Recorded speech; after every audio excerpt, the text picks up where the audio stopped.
Most of us associate big jazz bands with a bygone era, but the fact of the matter is not only have they survived, they are enjoying a revival.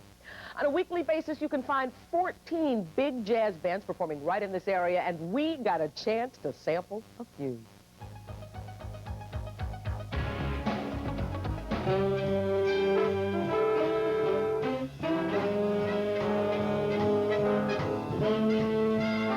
Swing, to me, has always been an opportunity to let me make people happy, and also to make myself happy, because it's such a really fun music. You guys feel like doing a little dancing, swinging, jumping?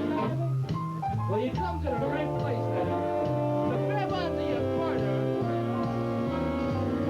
and we'll meet you on the dance floor. You would not expect a Chinese American to be the one to carry on the tradition of Cab Calloway, Duke Ellington, or Count Basie. But for the past 20 years, George G. has dedicated his life to swing music.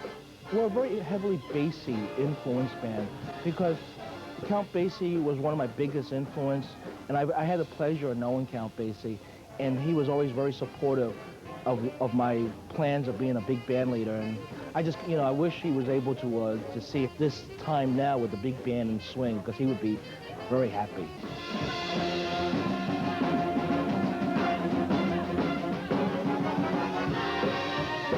George G. leads a 17-piece band which plays at Swing 46, a 1940s-style supper club in the heart of the theater district. Some of the band members actually played with Duke and Basie. George calls it the Make-Believe Ballroom Orchestra. In tribute to a great radio show called the Make-Believe Ballroom, which was featured here in New York on WNEW from the 40s on.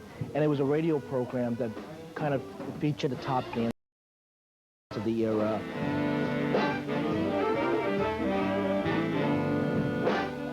Some call it a fad, part of the retro movement, but supper clubs featuring big bands are cropping up all over the country.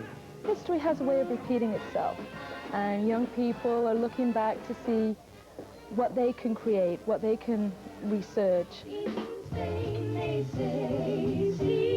When Judith Akhtar moved here from England, she had no idea that she would become a jazz club owner. Mom sung most of these tunes to me as a kid, so it's great to see them revived in a big band. There is no question this music was made for dancing, but if you don't know how, Judith has set up lessons. 5, 6, and 1, 2, 3, 4.